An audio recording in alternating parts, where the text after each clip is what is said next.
Louvado seja o nome do Senhor. Paz do Senhor, meus irmãos. Que Deus te abençoe ricamente nessa noite, sua casa, sua família.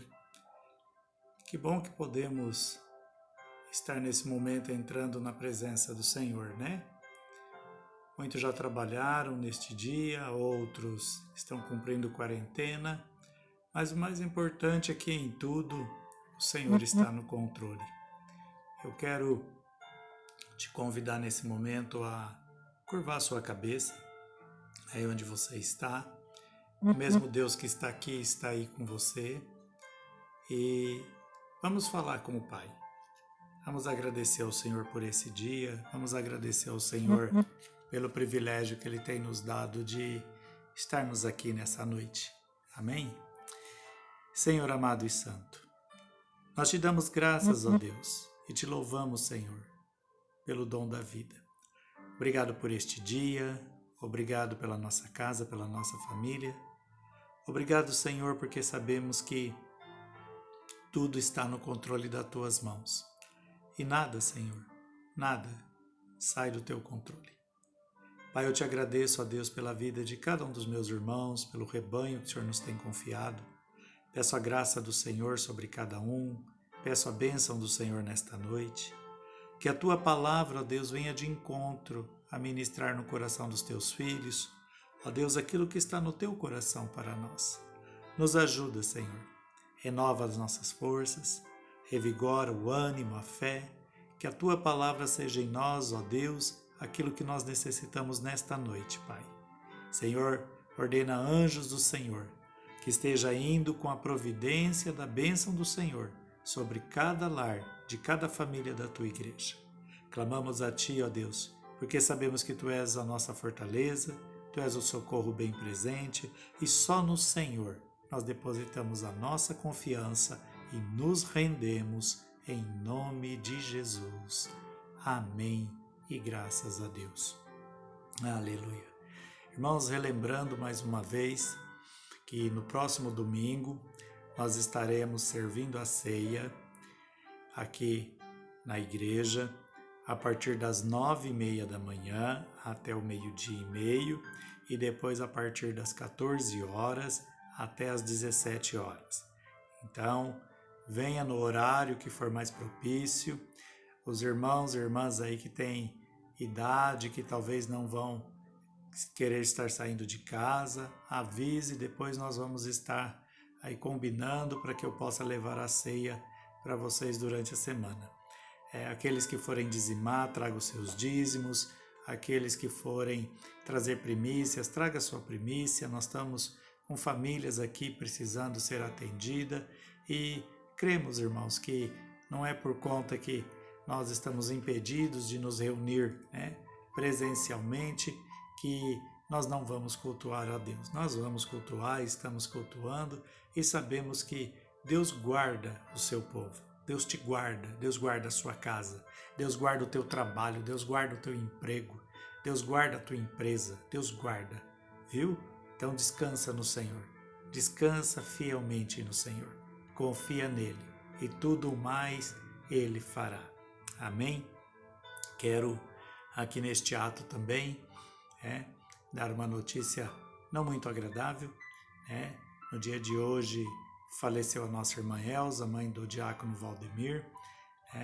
Ela estava já acamada há algum tempo, e o sepultamento se dará na segunda-feira, em virtude que as filhas moram fora do país, estão vindo, uma filha está vindo e a partir da chegada dela é que vai ter todo o velório e o sepultamento.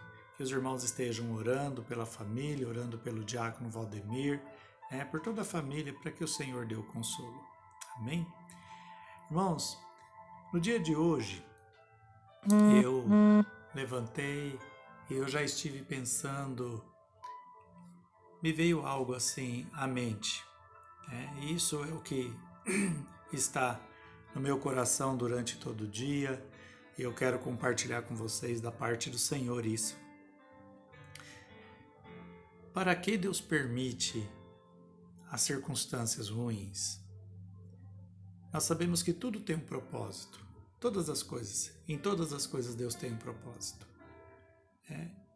Então, no momento que nós estamos passando essa situação, com essa pandemia desse vírus, nós sabemos que todas as coisas na Terra, no mundo, no universo, está no controle da mão de Deus.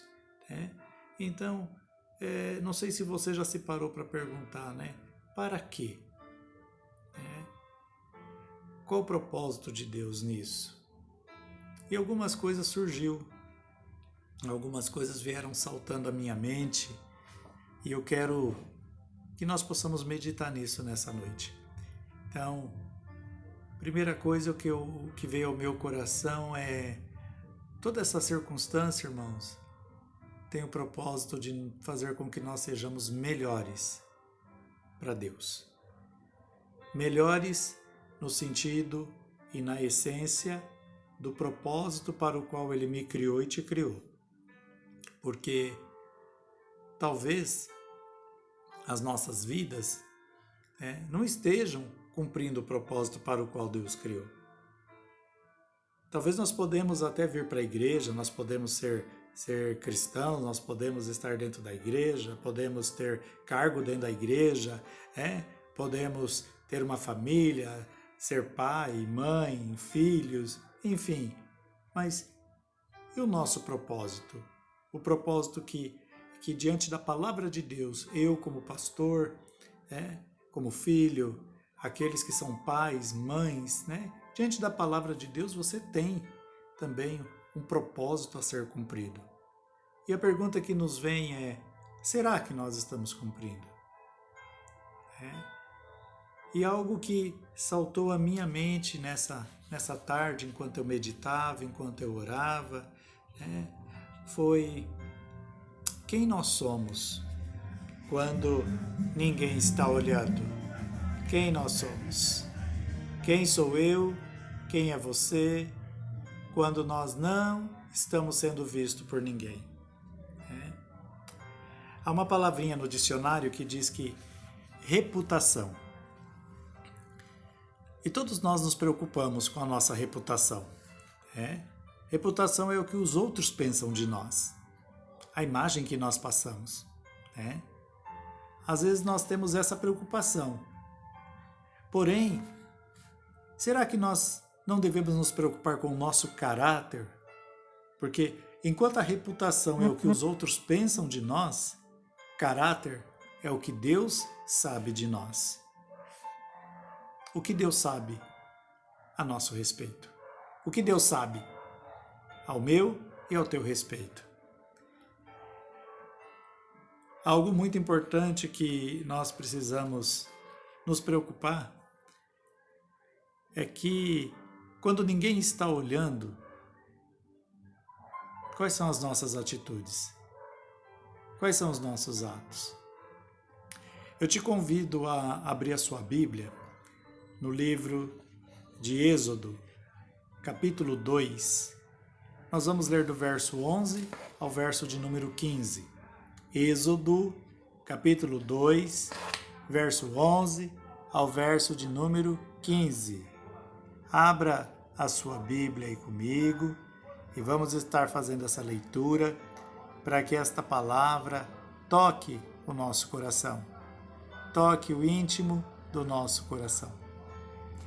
Êxodo 2, do 11 ao 15, a palavra do Senhor nos diz: Naqueles dias, sendo Moisés já homem, saiu a seus irmãos e viu seus labores penosos, e viu que certo egípcio espancava um hebreu, um do seu povo.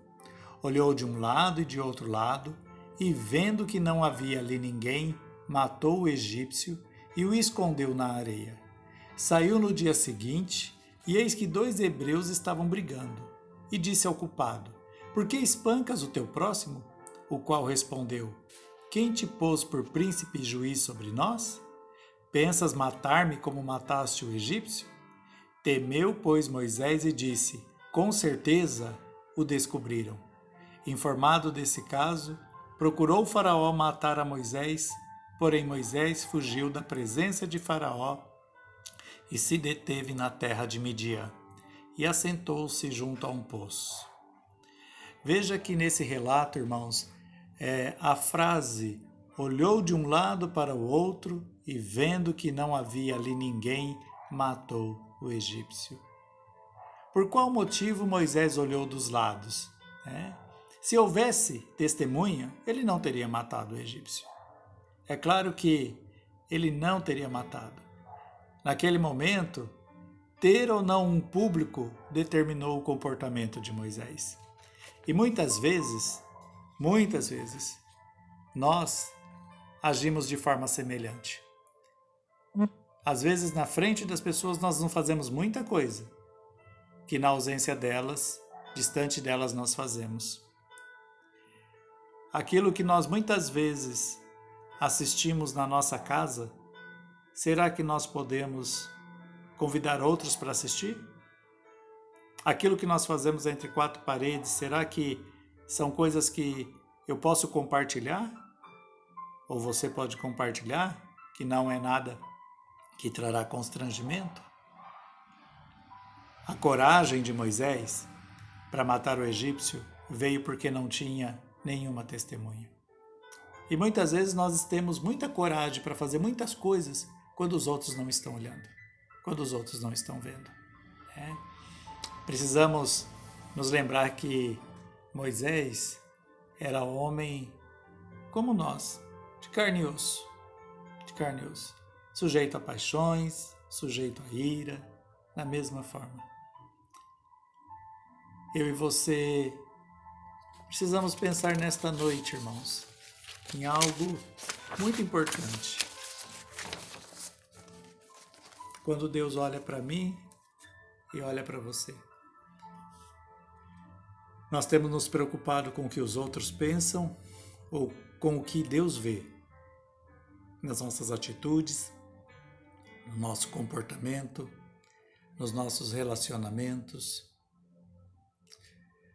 O nosso caráter, ele tem a ver com aquilo que nós cultivamos no nosso íntimo, aquilo que nós abrigamos no nosso coração,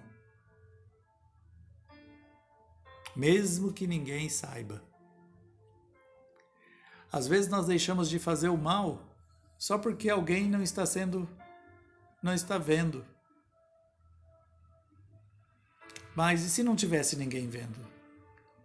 Nós também devemos ter a mesma preocupação de não fazer. Porque zelar pela reputação é algo muito importante. Mas não é só isso. A palavra de Deus diz, em Provérbios 22:1, que mais vale o bom nome do que as muitas riquezas. O ser estimado é melhor do que a prata e o ouro. Isso diz respeito à nossa reputação. Nós precisamos cuidar dela, mas principalmente do nosso caráter. Porque o nosso caráter diz respeito de quem nós somos diante dos olhos de Deus. E a nossa reputação de quem nós somos quando estamos rodeados de pessoas. Mateus 6:1 diz: tenha cuidado de não praticar suas boas obras de justiça diante dos outros para serem vistos por eles. Se fizerem isso, vocês não terão nenhuma recompensa do Pai Celestial. Parecer que é bom, parecer que é cordial, parecer que é educado, parecer que é amoroso, quer dizer, tudo que for somente de aparência que nós fazemos quando estamos no meio das pessoas, diante de Deus não tem valor nenhum. A palavra de Deus nos diz que as nossas obras, elas não têm que ser vistas pelos homens e elogiadas pelos homens. Elas têm que ter louvor diante de Deus. Que quando eu e você pensarmos nessa palavra, pense na sua vida. Você e Deus. Mateus 5,16 diz: assim brilha a luz de vocês diante dos homens, para que vejam as suas boas obras e glorifiquem ao Pai de vocês que está nos céus. Quer dizer, as boas obras glorifiquem a Deus. Ou seja, aquilo que eu sou na igreja, eu sou no meu trabalho, eu sou na minha casa, eu sou no relacionamento com a minha esposa, com os meus filhos, eu sou no meu relacionamento com os irmãos da igreja. Irmãos, é muito sério, é muito sério. Jesus, nós vemos que ele confrontou os fariseus, porque os fariseus eles faziam o bem só porque eles queriam ser vistos pelos homens. Eles queriam receber o reconhecimento dos homens, preocupados apenas com a reputação, que todo mundo visse que eles faziam boas coisas, boas obras, que eles eram os bonzinhos, boazinhas. E Jesus reprovou isso. Jesus reprovou isso. Da mesma maneira que nós vemos Paulo falando do comportamento que os servos do Senhor precisam ter. Paulo ele diz em Colossenses 3, do 22 ao 24: Escravos, obedeçam em tudo a seus senhores terrenos, não somente para agradá-los quando eles estão observando, mas com sinceridade de coração, pelo fato de vocês temerem o Senhor.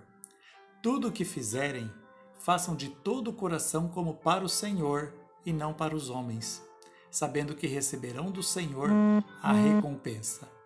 É a Cristo, o Senhor, que vocês estão servindo. Aqui eu quero fazer uma pausa, pedir para que você repare na frase, não somente para agradá-los quando estão observando. Nós precisamos entender que os olhos de Deus estão sobre nós o tempo todo, vendo e ouvindo, porque Deus conhece o íntimo do nosso coração e dos nossos pensamentos. Não é porque eu tenho uma plateia ou você tem uma plateia que isso nos dá o direito de sermos fariseus. Não, isso é reprovado pela palavra de Deus. Quando nós vemos aqui Paulo falando a respeito do caráter, tudo o que fizerem, façam de todo o coração como para o Senhor. Será que o que eu tenho feito, o que você tem feito, tem sido de coração como para o Senhor? Seu relacionamento com a sua esposa, aos maridos. O relacionamento das esposas com os maridos. Será que tem sido como para o Senhor, para agradar ao Senhor?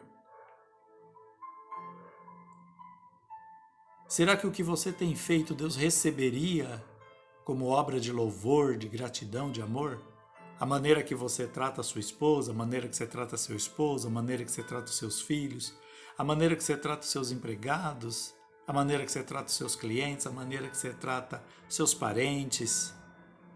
Será que você pode dizer, não, eu tenho feito tudo com amor, como eu faria para o Senhor? É algo profundo, né? Muitas vezes nós não podemos evitar o mal, mas nós podemos nos dedicar a fazer o bem. Nós podemos. Mesmo que ninguém esteja nos olhando, Deus vê, Deus conhece e Deus sabe, meus irmãos. E tudo que nós fizermos, seja por obras ou sejam por palavras, que tudo seja feito para agradar ao Senhor. Ao Senhor. Nós podemos aqui também trazer à memória a integridade de José. José, apesar de ter toda a autoridade na casa de Potifar, José correu da mulher de Potifar, correu pela sua integridade, correu porque sabia que, ainda que ninguém visse, Deus estava vendo o que poderia ter acontecido. E José prezou pela integridade, prezou por honrar a Deus, por fazer o que agradava a Deus. Ele se recusou a deitar com a mulher de Potifar, ele evitou ficar perto dela. Muitas vezes, nós precisamos ser sábios e correr de situações, fugir de situações, evitar situações, evitar. Isso muitas vezes nos livra de muitos problemas, muitos problemas. José nos ensina aqui a sabedoria de ter uma atitude prudente. Uma atitude prudente. Uma atitude que muitas vezes nós precisamos ter. Nós precisamos ter. Se você quer agradar a Deus, se nós queremos agradar a Deus, a nossa atitude precisa ser uma atitude prudente. Porque José, ele declarou: como poderia eu então cometer algo tão perverso e pecar contra Deus? Ele se preocupou e teve temor de não pecar contra Deus, irmãos. Integridade, caráter. Aqui, nesse ponto, dessa declaração de José, nós vemos que o mais importante não é se tem alguém olhando. O mais importante é o nosso coração para com Deus. Para com Deus. Porque nós servimos um Deus que é o Deus que tudo vê. A Bíblia chama Deus de El Roi, que significa o Deus que tudo vê, está lá em Gênesis 16:13. Esse é o entendimento que nós devemos observar profundamente. Quando Adão e Eva pecou, eles pensaram que poderiam se esconder, mas se esqueceram do Deus que tudo vê. Quando Moisés olhou de um lado ao outro e matou o egípcio, ele se esqueceu do Deus que tudo vê. Quando Davi adulterou com Batseba e mandou matar Urias, ele se esqueceu do Deus que tudo vê. Quando a Bíblia fala que Jesus é aquele que tem os olhos como chama de fogo, está se referindo ao Deus que tudo vê e ele trata de todo pecado oculto. Quando nós vemos a palavra do Senhor no livro de Apocalipse, capítulo 2, do verso 18 ao verso 13, ali está relatado: ao anjo da igreja em Tiatira escreve estas coisas, diz o Filho de Deus, que tem os olhos como chama de fogo e os pés semelhante a bronze polido. E diz: conheço as tuas obras. Irmãos, nessa noite, o Senhor ele diz para mim e para você: eu conheço as tuas obras. Eu conheço as tuas atitudes. Eu conheço o que você tem feito, o que você tem falado. Seja dentro da sua casa, seja entre as quatro paredes do teu quarto, seja aonde quer que nós estejamos. E nós vemos que no final, o Senhor ele diz, e todas as igrejas conhecerão que eu sou aquele que sonda mentes e corações, e vos darei a cada um segundo as vossas obras. O conceito de Deus, que tudo vê, ele não se limita a um Deus que só quer estar bem informado, não. Mas um Deus ao qual nós prestaremos conta de tudo. A palavra do Senhor diz que de toda palavra que sair da nossa boca, Deus pedirá conta. Que pelas nossas palavras nós seremos justificados e pelas nossas palavras nós seremos condenados. Então, é importante nós termos essa preocupação, irmãos. É importante. Porque a palavra do Senhor nos ensina que os olhos de Deus estão em todo lugar. Hebreus 4,13 diz: e não há criatura que não seja manifesta na sua presença. Pelo contrário, todas as coisas estão descobertas e patentes aos olhos daquele a quem temos de prestar contas.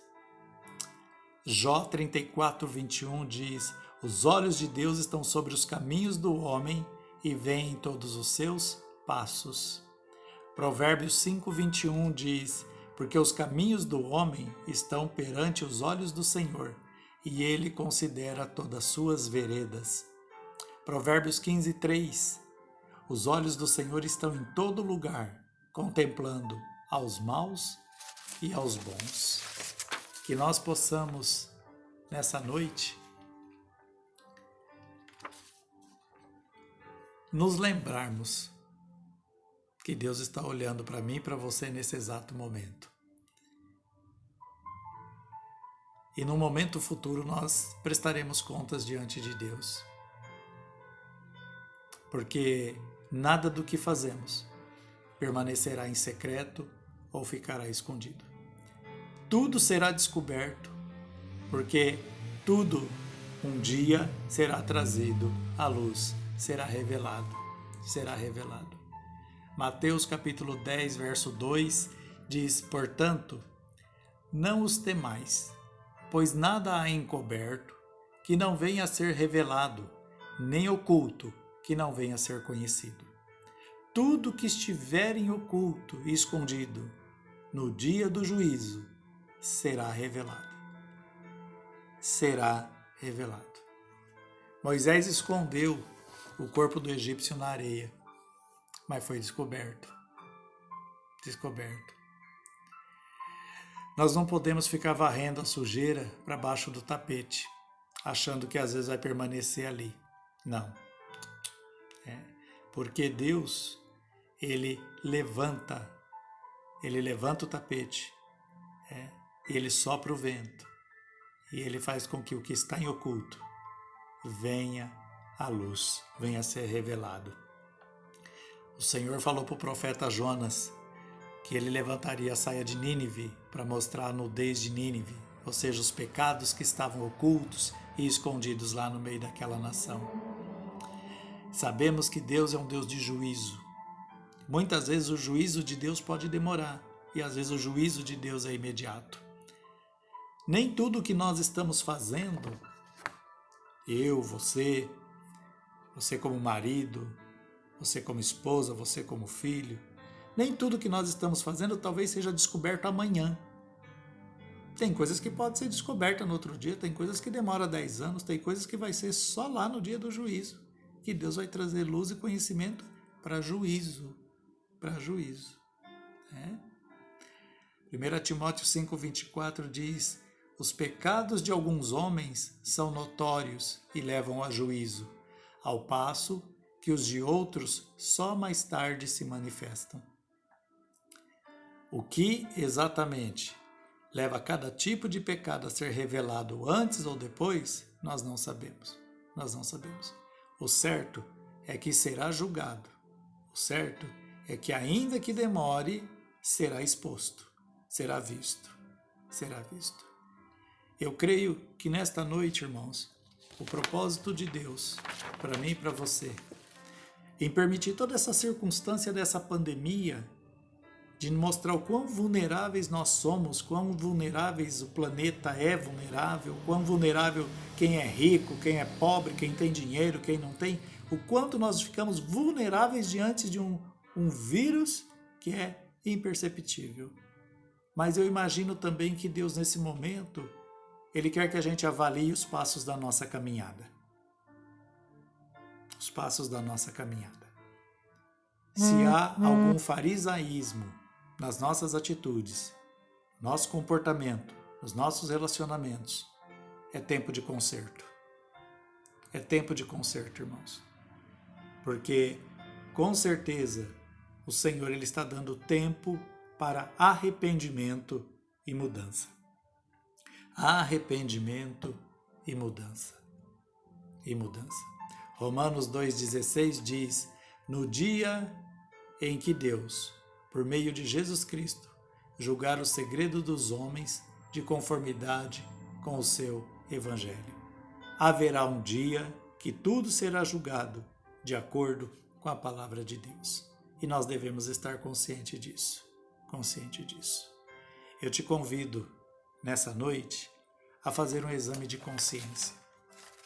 Não um exame de consciência diante do pastor, não um exame de consciência diante da tua esposa, do teu marido, dos teus filhos. Não, um exame de consciência diante do Senhor, que Ele vai julgar os pensamentos, as atitudes, as palavras. Será que nós temos agido como Jesus agiria? Será que nós temos considerado atitudes como Jesus faria?